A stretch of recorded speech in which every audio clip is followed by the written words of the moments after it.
Donc là, on est en train de parler en direct à un pédocriminel, quoi. Et vous faites ça toute la journée. C'est dingue, c'est dingue.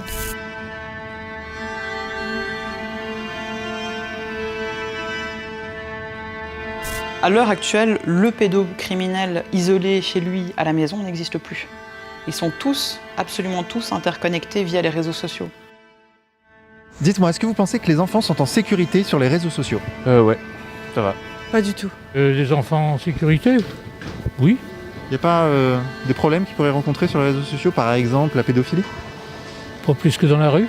Et c'est un phénomène, selon vous, massif ou plutôt marginal? C'est quand même assez marginal, mais il faut y faire attention quand même. Ou alors il est beaucoup tu. Bonjour à tous. Le reportage que vous allez voir dans quelques instants traite d'un sujet grave dont on parle peu, la pédocriminalité sur Internet. Nos enfants, tous les jours, sur les réseaux sociaux, sont exposés à ce danger. Certaines personnes, peu nombreuses, ont décidé d'y faire face et de mener une guerre à mort contre ces pédophiles du quotidien. Ils les traquent sur Internet, créent de faux profils d'enfants, montent des dossiers, les transmettent à la justice avec, parfois, au bout de ce parcours du combattant, une sentence. Ils côtoient quotidiennement l'immonde, dialoguent avec lui pour protéger nos enfants. Ce que je vous propose aujourd'hui, c'est d'aller à leur rencontre pour saisir l'ampleur du phénomène qu'ils ont fait le choix de combattre. C'est quoi dans le programme qui vous plaît? Je sais voir. Et vous allez voter? Ouais. Sans savoir. Ouais. Et tu veux faire quoi? Tu veux manifester qu'avec les gens qui pensent comme toi en fait? Ouais, attention, il y a un mec avec un micro, c'est un danger pour la République quoi. On a trop abîmé beaucoup de choses sur ce dernier siècle, par l'industrialisation, par la mondialisation. Vous êtes un cocu de Macron alors? Voilà. Aïe aïe aïe. Vous savez, leur slogan c'est marcher. Eh bien, il faudra qu'ils nous marchent dessus. Shiva et Sati, bonjour. Bonjour. Merci d'avoir accepté notre demande d'interview. Alors expliquez-nous, qu'est-ce que vous faites? On est des appâts, on est un filet entre les pédocriminels sur Facebook et les jeunes adolescents. Vous chassez les pédocriminels sur Internet? Non, on ne les chasse pas puisque nous, on ne va jamais à leur rencontre. C'est toujours eux qui viennent vers nous. On est plutôt des pêcheurs dans ce cas-là. D'accord. Et alors, expliquez-nous comment vous faites.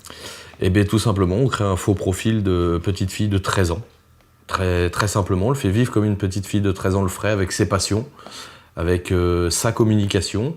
Et puis, les demandes d'amis pleuvent toutes seules après, assez rapidement d'ailleurs. Le jour où j'ai créé mon tout premier fake en décembre 2019, je l'ai créé le soir, il était 22h, quelque chose comme ça. Je n'avais jamais rien publié sur le mur ni rien. Le lendemain matin, je me suis réveillé, j'avais à peu près 90 demandes d'amis. Et j'avais à peu près 20% de ces demandes d'amis, c'était des personnes de plus de 50 ans. Monsieur Lambert, bonjour. Bonjour Vincent. Vous êtes à l'initiative de la team Argus. Tout à fait. Vous traquez les pédocriminels sur Internet? Traquer, ça serait un grand mot. En général, ça ne plaît pas beaucoup aux autorités de dire qu'on traque, qu'on pêche, qu'on chasse. Et ils n'ont pas tort. On ne fait pas le travail de la police. Notre fonction principale, ça serait de faire des barrières entre les pédocriminels et les enfants. Donc comment vous procédez? D'une façon très très simple. On fait la même chose que nos propres enfants. On fait des faux comptes, en tout cas des comptes d'enfants virtuels sur les réseaux sociaux. Sur tous les réseaux sociaux. Il faut bien comprendre que les pédocriminels sont de partout. Que ça soit sur les consoles de jeux, ou sur TikTok, qui est décrié en ce moment, ou Snapchat, ou Facebook. Ils sont de partout. De partout où vous aurez des enfants, il y aura des pédocriminels. Et on essayera, nous aussi, d'être là. Mais qu'est-ce qui a fait que vous avez eu envie de faire ça? Moi, quand j'étais petit, j'étais victime de ça. Sauf que moi, on m'a pas cru. Notre team, elle est composée à 80% d'anciennes victimes. Donc, on a des victimes âgées, qui ont été eues dans leur jeunesse et dont les pédocriminels ont été condamnés. On a des mamans de victimes. On a aussi des jeunes parents. Maïté, bonjour. Bonjour. Est-ce que vous pouvez vous présenter? Donc, je m'appelle Maïté, je suis éducatrice de formation, porte-parole de l'association Innocence en danger Belgique, auteure et militante contre l'exploitation sexuelle des femmes et des enfants. L'exploitation sexuelle des enfants est un phénomène qui est extrêmement massif et qui est totalement nié en Europe. Aux États-Unis, il y a des équipes spécialisées d'intervention, il y a des chiffres, il y a des recherches. Le gouvernement met en place certaines choses pour retrouver ces enfants et leur venir en aide, alors qu'en Europe, j'ai moi-même fait des plaidoyers politiques au Parlement européen et au Parlement bruxellois. C'est une thématique qui n'est pratiquement jamais abordée, qui est totalement niée, parce que selon eux, ça n'existe pas. Qu'est-ce qu'ils vous demandent, les pédocriminels, quand vous parlez avec eux? Alors, c'est assez hétéroclite. Il y en a qui vont nous demander la taille de soutien-gorge. Si on a, je vais parler crûment, mais si on a des poils à la chatte, au début, ça commence, est-ce que tu as un petit copain? Est-ce que tu es célibataire? Donc nous, on est toujours dans le repoussement dans nos discussions avec eux, justement, pour pas qu'on puisse dire qu'il y a de l'incitation. Quand ils nous demandent, par exemple, est-ce que tu as un copain? On va leur répondre, non, mais moi j'ai que 13 ans, je m'intéresse pas à ça, en fait. D'accord. C'est toujours comme ça, nous, nos conversations. Vous aguichez pas? Jamais, jamais, jamais. Dans toutes nos conversations, c'est comme ça. Quand le pédocriminel nous envoie son sexe, mais t'es malade toi, t'as oublié que j'ai que 13 ans moi, faut pas m'envoyer des trucs comme ça, et puis ça les arrête pas et ils continuent. Taille de soutif, est-ce que t'as des poils à la chatte, est-ce que ça te dirait de venir essayer que je te sodomise, que je te fasse une pénétration vaginale, est-ce que tu veux un cadeau, viens, si tu veux un cadeau, on prend un rendez-vous, on se donne un rendez-vous, voilà. On se rejoint à l'hôtel, je t'offre un iPhone le tout dernier, si je te donne 50 € si tu me suces, enfin ça c'est vraiment... Donc il y a quand même un appel à l'action concrète. Ah oui, totalement. Ces gens-là en fait pour eux ne font pas de mal aux enfants. Pour eux, en fait, c'est nous qui sommes anormales et qui refusons aux enfants les joies de l'amour et de la jouissance sexuelle. Alors vous, concrètement, combien de temps dure la phase de discussion avec le pédocriminel? Très bonne question, mais en fait, c'est un peu difficile de donner une date. On va prendre un exemple d'une personne qu'on a fait arrêter sur l'île de Ré, il y a 2 mois peut-être. Je connais les dates exactes parce que quand j'ai eu contact avec le procureur, il fallait qu'il soit très précis. On a eu contact avec cette personne un dimanche à 10h39, très exactement, où il a demandé en ami une petite fille de 12 ans. Il a été arrêté le mardi à 14h15 à 200 km de chez lui, où il s'était déplacé pour venir, en tout cas, violer l'enfant. Ça a duré, donc vous voyez, même pas 3 jours. Ça a été très très rapide. Après, il y en a d'autres où c'est beaucoup plus long. On parle dans ce cas de mois. Maître, bonjour. Bonjour. Nous avons discuté avec Shiva de la team Eunomie, et la question qui se pose, c'est: est-il légal de traquer les pédophiles sur Internet? Il n'est pas interdit de traquer des prédateurs présumés sur Internet, dans la mesure où le texte sur lequel se fonde la team Eunomie, qui est l'article 227-22-1 du Code pénal, précise que les propositions sexuelles faites par moyen électronique à un mineur de 15 ans ou une personne se faisant passer pour un mineur de 15 ans est interdite. Donc, partant de ce texte-là, toute personne pourrait, sans difficulté aucune, commencer à traquer sur Internet un prédateur. Il faut cependant respecter certaines règles, ne jamais être l'instigateur de propositions. La seconde partie, c'est la traque en elle-même et l'identification des prédateurs présumés, où là, il est interdit d'user de moyens non légaux. Mais la team Eunomie ne se base que sur des informations qui sont volontairement données par les prédateurs, que ce soit dans la conversation ou que l'on trouve sur les profils des utilisateurs, Facebook, Instagram et tous les autres. Donc l'activité de la team Eunomie se place certes dans un vide juridique, mais est autorisée. On va trouver de manière légale tout ce qu'on peut avoir en public en faisant des recoupages sur les commentaires Facebook par rapport à sa famille, etc., son nom de famille, pour trouver sa réelle adresse, numéro de téléphone, le vrai nom, puisqu'il y en a qui sont aussi sous des pseudos, mais avec leur vraie photo. On va essayer de faire tout ça avec tous les outils qu'on a dans notre panel, mais qui sont que des outils légaux de recherche, donc comme les pages jaunes, Google, tout simplement, tout ce qui peut être un profil LinkedIn. Ensuite, une fois qu'on a fait, tout simplement, on les met sur une clé USB, et puis on les envoie au procureur, au procureur du tribunal judiciaire du lieu de résidence du pédocriminel présumé, selon notre enquête. Une clé USB égale un pédocriminel. D'accord. On en a envoyé 50 au mois de janvier, on en avait déjà envoyé 21 avant, et là il y en a encore 24 je crois. En même pas un an, on a réuni le nom de 418 pédocriminels confirmés, sur lesquels on est toujours en enquête. À l'heure actuelle, le pédocriminel isolé chez lui à la maison n'existe plus.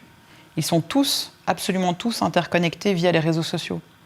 Et le problème, c'est que les plateformes comme Facebook, TikTok et même les jeux vidéo ne travaillent pas en collaboration avec la police, ne mettent pas assez de filets de sécurité pour les enfants, et donc ce sont de véritables viviers pour les pédocriminels. En fait, les réseaux sociaux sont devenus pratiquement un espèce de mythique entre les pédocriminels et les victimes.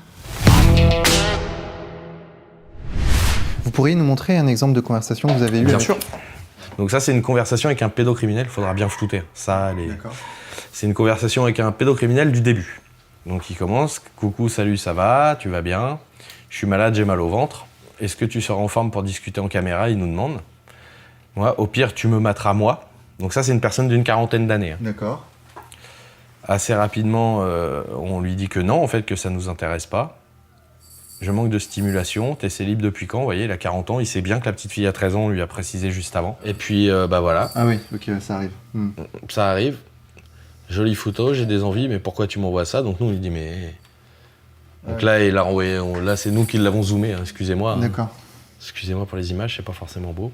Pourquoi tu m'envoies ça? Ouais, bah je veux pas voir ça. Vous voyez, on les recale toujours. Non, mais moi, je veux pas voir ça. Ok, donc ils imposent ça à des enfants sur les réseaux sociaux, quoi. C'est ça. Et on leur dit qu'on n'en veut pas, ils continuent à en envoyer. Et puis bah là, il renvoie encore la photo de son sexe. Je me branle, Burk, c'est dégueu. Donc on lui répond que c'est dégueulasse. J'ai 12 ans et demi, là, en l'occurrence. On dit, genre, t'aimes pas la bite? Moi, j'aime ton sexe. J'ai 12 ans et demi. On lui rappelle l'âge. Et alors, t'as le droit de mater ma bite. Vous voyez, hein, je vous dis, on en reçoit tous les jours des comme ça, hein, des collections de sexe. Ouais, ok, d'accord. Ouais. Celle-là, on l'a reçue à 7h du matin, je peux vous dire que...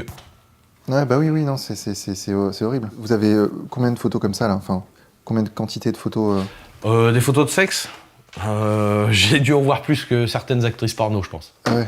Il y a des gens qui sont déjà venus nous voir et nous disent « Ouais, Lambert, je veux intégrer et j'ai déjà un profil d'enfant et j'ai déjà des gens qui sont venus vers moi. » Je dis « Très bien, mais je dis ça, nous, on a des trucs vraiment très carrés, on peut pas faire un profil n'importe comment. » Si, mais regarde, ça marche. Le mec, il m'envoie la photo de profil, il m'envoie son lien et la première photo de la gamine, elle est en maillot de bain, juste le bas, elle a 11-12 ans, donc elle a des tout petits seins. Tu peux pas mettre ça.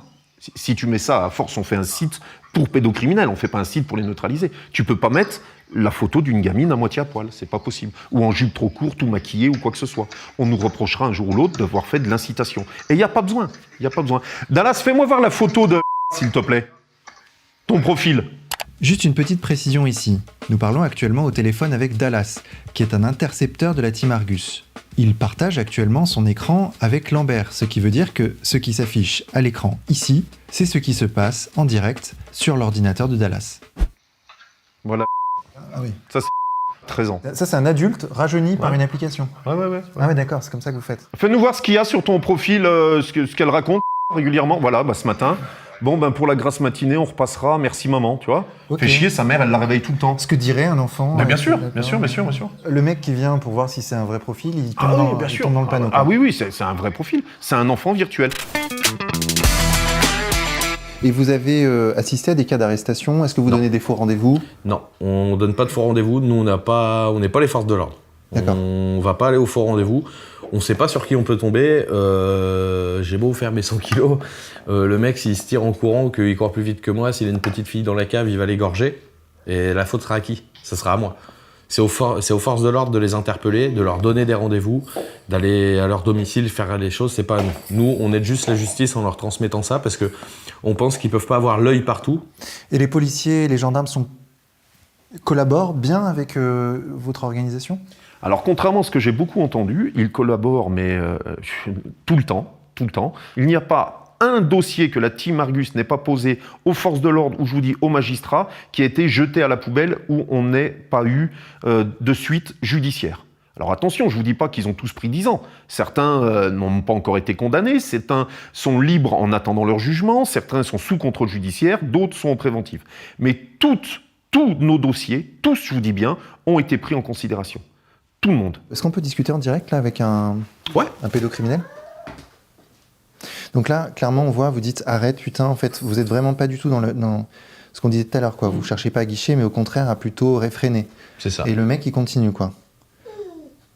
Ah ouais, d'accord. Et le mec, il vous envoie une photo de son sexe, vraiment, ça vient de nulle part. Hein. Je veux pas de femme de mon âge, je veux ta cousine, qui a 10 ans. Je lui ai dit qu'elle avait 10 ans. Ah ouais. Tu sais, je suis très gentil, je suis très timide. Est-ce que toi, tu es timide? Est-ce que tu veux qu'on se voit? Je te promets que je te ferai aucun mal. Là, il vient de me répondre. Donc, quoi? Vous lui avez répondu quoi? Et là, il vient de répondre, si on se voit, je serai très gentil avec toi. Tiens, filme ça en direct, là, c'est intéressant. Non, j'ai que 13 ans, ma mère voudra jamais. Donc là, il vient de répondre, ça se passe à l'instant. Tu dis pas à ta mère, bah, je suis obligé, je suis trop jeune. Et là, il va répondre. Ouais, c'est vrai. On se voit devant ton collège, ok, donc c'est vraiment des prédateurs, quoi. Et là, c'est un mec pris au hasard, sur des centaines de profils. C'est ça qui revient. Là, on ne l'a pas ciblé, hein, vous avez vu, c'est lui qui a envoyé le message, là. pendant que vous étiez là. Donc c'est des prédateurs, quoi. Ah bah oui, c'est eux les chasseurs. Ce reportage vous plaît, sachez que nous travaillons actuellement sur un autre gros dossier, les placements abusifs d'enfants. Mais pour avancer, on a besoin de vous. Souvenez-vous que vous êtes notre seule source de financement, alors c'est le moment de devenir contributeur du Média pour tous en cliquant sur le lien en haut à droite de l'écran. En plus, vous verrez toutes les versions intégrales de nos reportages. On compte sur vous. Un prédateur sexuel risque, pour un démarchage en ligne avec partage de photos, incitation, propos déplacés et propositions sexuelles, risque 2 ans d'emprisonnement et 30 000 € d'amende. Donc on peut monter à 75 000 € d'amende et 5 ans d'emprisonnement si la proposition a été suivie de rencontre. Et ensuite, s'il y a eu rencontre, en fonction de ce qui se produit à l'occasion de cette rencontre, à savoir juste un échange verbal ou une agression sexuelle. Si on a une agression sexuelle, à ce moment-là, la peine est plus lourde, ou si on a un viol, encore, la peine sera plus lourde. On peut aller jusqu'à 15 ans d'emprisonnement. Même quand quelqu'un va prendre 5 ans de prison, ce que nous, on n'arrive jamais à obtenir, on a souvent du sursis, alors que les faits sont avérés, même là, quand vous enquêtez un peu sur ce qu'est une remise de peine dans les prisons en France, de pouvoir sortir en conditionnel, les personnes sortent très rapidement de prison. Et comme il y a très rarement un suivi médicamenteux ou peut-être même psychiatrique, je ne sais pas comment on pourrait dire, on retombe dans une récidive très rapidement. La plupart du temps, ils prennent 6 mois avec sursis. Une obligation de soins, puisque pour moi, je ne peux pas admettre que c'est des personnes malades, puisque ça ne se soigne pas. Ça a déjà été prouvé. C'est pas une réelle maladie. Une maladie, on la soigne avec des médicaments, avec une thérapie. Il y a très peu de pédocriminels qui s'en remettent à vie. Et ils sont pratiquement tous récidivistes. Celui-là, on l'a fait arrêter. On l'a fait arrêter et on l'avait sur nos 2 enfants. Lui aussi, on l'a fait arrêter. Multirécidiviste, connu depuis, né en 61. Première arrestation en 1980, il avait 19 ans pour des faits de pédocriminalité. Ce gars-là, il a fait que ça, rentrer et sortir de prison tout le temps.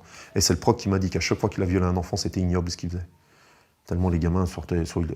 Moi, on pensait qu'il en avait tué et un flic m'a dit que non, il n'a jamais eu de meurtre d'enfant, mais de multitudes viols sur des enfants. Lui, il est en préventive, lui, par contre, il est heureusement. Père de famille, chef d'entreprise. En fait, en prison, il y a 1% de pédocriminels condamnés. C'est-à-dire qu'il y a, parmi l'ensemble des adultes qui abusent des enfants, seulement 1% se retrouvent en prison. Voilà. Comment on peut expliquer ça? Alors déjà, il y a énormément de classements sans suite, des classements de débarras. La pédocriminalité, ça n'existe pas. Il y a des recherches à faire, il y a des investigations. Il y a des enfants qui doivent être expertisés, mais par manque de motivation, par manque de temps, par manque de moyens, ces enfants ne sont pas écoutés, ne sont pas expertisés. Leur parole est simplement niée, tout simplement. Toutes les grandes affaires de pédocriminalité, que ce soit à travers l'inceste, à travers des abus commis par des professeurs ou des profs de gym, ou que ce soit de véritables réseaux pédocriminels, la parole de l'enfant n'est pas crue. Alors, on a commencé à 14h21. Ok, alors oui, on a fait les courses, on a fini les courses, d'accord. Alors explique-moi si tu as fait ce que je t'ai dit ou tu as peur de m'en parler, lol. Donc il a parlé de... Est-ce que tu as essayé avec les doigts? Ouais. Regardez, en fait, c'est ça. D'accord, donc en fait de se masturber, quoi. Il demande 12 ans de se masturber, est-ce qu'elle a essayé, etc. Le mec a quel âge?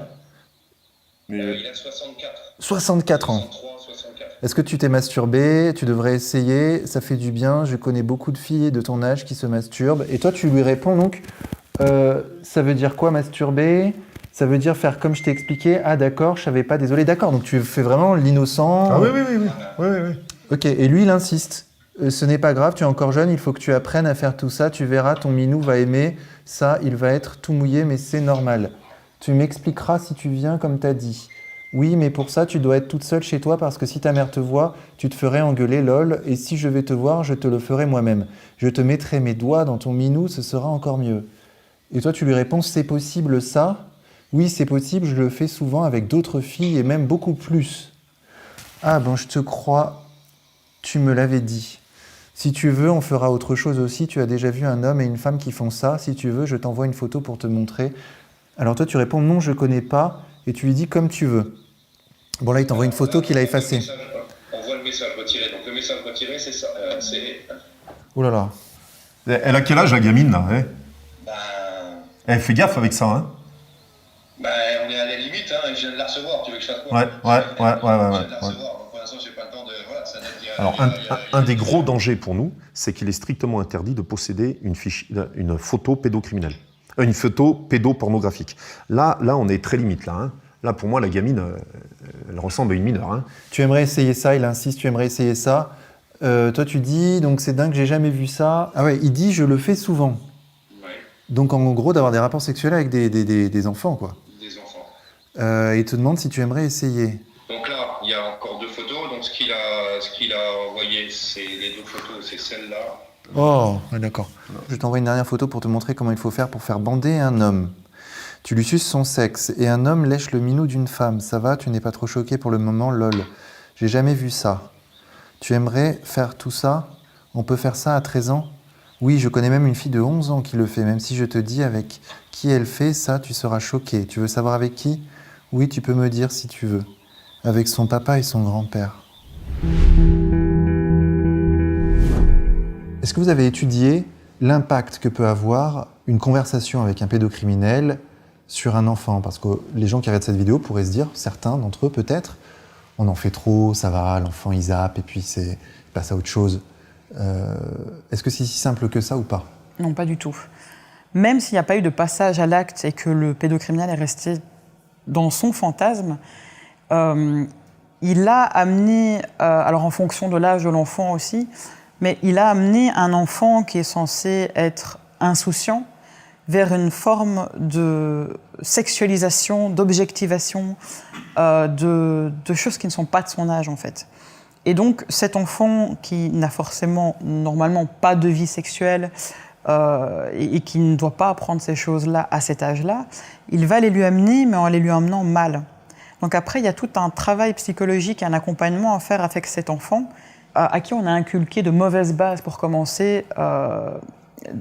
La création ça peut être la création de liens d'amitié, de liens avec ses pairs en fait, tout simplement. Il y a quelque chose qu'il faut absolument retravailler parce que si l'enfant reste là-dedans, parfois ça peut donner des adolescents qui ont très peur de la sexualité parce qu'ils ont été traumatisés par une image, par un adulte qui a essayé d'abuser d'eux, ou au contraire qui restent dans une espèce d'hypersexualisation par besoin d'attention, par banalisation, etc. Et donc, à partir du moment où on n'accompagne pas ces enfants, ça donne forcément par la suite souvent des adolescents et des adultes qui ont de mauvaises bases par rapport à ça et qui ne vont pas bien. Même si ça reste des photos, même si il n'y a pas eu d'acte posé, c'est déjà allé beaucoup trop loin. Il y a eu une effraction de l'intimité, il y a eu une sexualisation là où il n'aurait pas dû en avoir. Vous n'avez jamais eu la tentation de faire justice vous-même? Alors, comme tout père de famille, quand on voit certaines choses, évidemment qu'on aimerait, avec certains, être violent. Certains d'entre nous ont par le passé eu des façons un peu différentes d'appréhender ce genre de personnage. Maintenant, il faut être bien clair. Si vous voulez qu'il soit réellement neutralisé, alors je sais que c'est jamais assez pour les gens au niveau de la justice. Vous voudriez toujours qu'il y ait plus de condamnations, que les condamnations soient plus lourdes.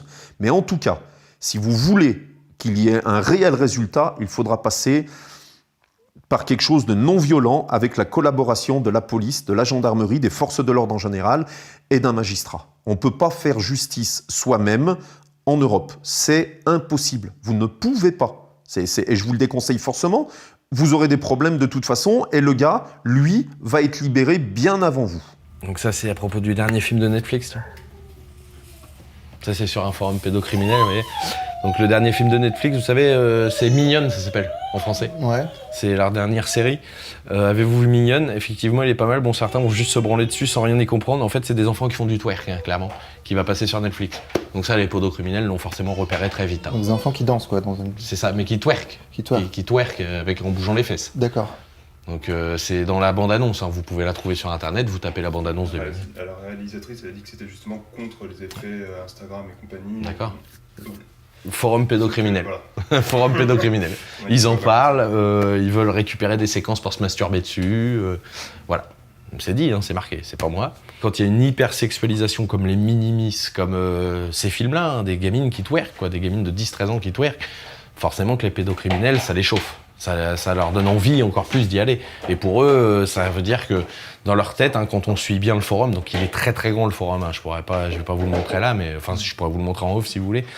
Mais quand on voit, en fait, pour eux, ça commence à normaliser la chose. Petit à petit, pour eux, les mentalités évoluent. Vu qu'on hypersexualise plus les enfants, la pédophilie commence à se retrouver normale. Les pédophiles sont contents. Voilà, les pédophiles sont contents. Les pédocriminels sont contents. Ils ont l'impression que leur cause avance. C'est ça. Le champion du monde, toute catégorie qu'on a, c'est... Ouais, il est là. Il est là, champion toute catégorie, c'est là. Et là, vous allez voir les photos partagées qu'ils m'ont envoyées. Les trucs zoophiles. Très souvent, on le retrouve, très souvent, ça nous arrive de retrouver cette perversion en plus de la pédocriminalité, de la zoophilie. On a même eu un gars en Belgique qui voudrait que l'enfant ait des rapports avec un chien. Et il nous avait même envoyé une vidéo d'un enfant qui avait des rapports sexuels avec un chien. À chaque fois qu'on trouve quelque chose de sordide, on a l'impression que le lendemain, il y a encore pire qui nous tombe dessus. Vous êtes dans un univers, là, les gars, vous côtoyez les pathologies les plus graves, mentales. Pour nous, c'est ce qu'il y a de plus... Toucher un enfant, pour nous, c'est ce qu'il y a de plus grave. C'est ce que nous, on considère. En tout cas, qu'il n'y a pas plus grave. Il y a plein de crimes possibles, imaginables, mais pour nous, les crimes qui sont commis sur les enfants, c'est ce qu'il y a de plus grave. On ne va pas faire d'échelle dans la criminalité, mais en tout cas, s'il y en a un qui doit passer avant tous les autres, c'est ce que ces gens-là veulent faire aux enfants. Donc ça, c'est quoi ? Je vous laisse lire. Welcome to the Pedophiles Handbook. Il faudra foutre le lien là. Ouais. Parce que sinon, ils pourraient retrouver. Ouais, c'est quoi ? C'est un lien dark web. Ah là, on est sur le dark web. Là. Non, là c'est une page HTML, c'est un... D'accord, c'est une reproduction de ce qui se passe sur le dark web. C'est eux qui ont créé ça en fait. D'accord. C'est quoi ? On y trouve quoi ? Des photos d'enfants ? Ah non. Alors en fait, tout ça, ce sont des articles et des... Comment dire c'est un index. Hein, c'est comme un livre. C'est un e-book en fait. Vous voyez, par exemple, sexe avec les enfants, si je clique dessus, ça nous explique comment avoir du sexe avec les enfants. Donc, comment les traiter, avoir un bon traitement, vous donne généralement, vous voyez ? Non. Sauf Secure, c'est un mauvais traitement, donc ils préconisent d'avoir un bon traitement vers les enfants. C'est un manuel du pédophile. C'est un manuel du pédophile. The Pedophile Handbook, le guide du pédophile, textuellement. Mais c'est quoi ce délire ? Et comment ça peut exister ? Pédophile Handbook, pénétration training, donc entraînement à la pénétration. Mais non. Ah ben si. Et dans le guide, en fait, nous, on en a fait une traduction en français. Ce qui est dit, c'est que les photos qui sont là, donc des enfants qui sont là, ont été prises sur des profils d'enfants et de parents. Donc sur les réseaux sociaux. Ça, c'est une arme de destruction massive. Ça explique tout. Ça explique réellement tout, vous voyez. L'introduction à la pédophilie, les enfants, la sécurité. Donc la sécurité, quand ils disent la sécurité, il y a un chapitre dedans. Vous voyez, saison de chasse, trouver des enfants. Donc la sécurité, il y a un chapitre dedans, survivre en prison. Donc, comment survivre en prison ? Comment expliquer à une maman que quand quand la maman fait la couche de son bébé alors qu'on l'a gardé avant, le bébé saigne du vagin ? Vous voyez, ils expliquent vraiment tout. C'est-à-dire qu'un pédocriminel qui a des pulsions, mais qui ne sait pas les maîtriser, s'il tombe là-dessus, ça devient un violeur d'enfants. Moi, j'ai été victime de ça. On m'a jamais cru. Combien il y en a comme moi, à mon époque, qui ont vécu des choses comme ça ? Combien ? Maintenant, on est en 2020, il est peut-être temps de faire quelque chose, quoi. Pourquoi vous faites ça, vous, Lambert ? Moi, je vais vous retourner la question. Pourquoi vous le faites pas ? Pourquoi je le fais ? C'est logique de défendre des enfants. C'est très souvent une question qu'on me pose et j'ai tout le temps cette réponse. Pourquoi vous le faites pas ? Et c'est ce que je réponds à tous les gens qui se posent la question à travers vous. Pourquoi vous le faites pas ? 15-20 minutes par jour et vous êtes capable, avec l'aide d'une équipe qu'on met en place, d'arrêter au moins un pédocriminel, très souvent récidiviste, au moins un par mois. C'est le minimum. Pourquoi tout le monde ne le fait pas ? Pourquoi ? Maintenant, pourquoi moi je le fais ? Parce que j'estime qu'un enfant c'est fragile et qu'on doit aider les enfants. Comment on peut laisser faire ce genre de choses ? Comment on peut laisser ces gens faire ça ? C'est incroyable. C'est incroyable. Je ne comprends pas, moi, au contraire, pourquoi il n'y a pas plus de gens engagés réellement sur le sujet. Je vous dis réellement, je ne vous dis pas des gens qui écrivent sur leur clavier comme quoi il faut aller tuer du trou ou couper la tête à Fourniret. Enfin, c'est très bien de l'écrire sur un clavier, mais ça ne sert à rien. Pourquoi il n'y a pas des gens qui essayent vraiment de neutraliser des pédocriminels? Pourquoi il n'y en a pas plus? Qu'est-ce qui vous fait peur? Qu'est-ce qu'il y a? Psychologiquement, vous avez peur? Tout le monde peut réussir. Dans notre équipe, on a des mères de famille, on a des pères de famille, on a des gens qui sont sans enfants, il y en a qui ont 20 ans, il y en a qui ont 50 ans, il y a tout le monde. Et tout le monde y arrive, tout le monde. Et quand psychologiquement ça va pas, eh ben on parle entre nous. Et si vraiment on n'arrivait pas à se serrer les coudes, eh ben s'il faut qu'on aille voir un psy, on irait le faire. Mais si vous saviez l'adrénaline qui monte quand vous avez réussi enfin à faire intercepter quelqu'un et que vous savez que ce gars était récidiviste et que grâce à vous, sans prétention aucune, eh ben vous avez réussi à ce que son enfant soit enfin plus abusé, c'est énorme, c'est énorme. Pourquoi vous le faites pas? C'est ça ma question. Pourquoi vous le faites pas? Puisque cette personne-là, si elle a fait ce qu'elle a à faire, qu'elle viole la petite fille, elle va la tuer. Eux, ce n'étaient pas des enfants de 10, 12, 13 ans, c'était des bébés. Ah putain. Il y en a qui s'appellent les toddler lovers, donc ils aiment les bébés. Un toddler, c'est un bébé entre 0 et 1 an. Tu veux, toi? Ah oui, effectivement, il veut... Mais oui, parce que lui, il est en récidive, donc il sait ce qu'il doit dire et pas dire. Donc ça, c'est le fichier de base vierge, en fait, qui est présent au procureur, et ils le remplissent avec tous les documents qu'ils ont. On vous dit qu'un viol, c'est 10 ans de prison, il n'y a personne qui prend 10 ans de prison. T'aimes pas la bite, donc on répond pas, on fait comme si on n'avait pas compris. On a eu notamment une grosse polémique avec certaines poupées qui viennent principalement du Japon, qui représentent des enfants. Poupées sexuelles, silicone et TPE, fait réaliste, vagin vierge. Bon, les amis, je vais pas passer par 4 chemins, nous avons besoin de vous. Et c'est maintenant que ça se passe, puisque vous pouvez cliquer sur la pièce de 10 francs, juste là, au centre de l'écran, celle qui est entourée de flammes. Voilà. En plus, vous pourrez voir toutes les versions intégrales de nos reportages, donc n'hésitez pas, je le redis, vous êtes les garants de notre indépendance. Donc merci à tous, et à très vite.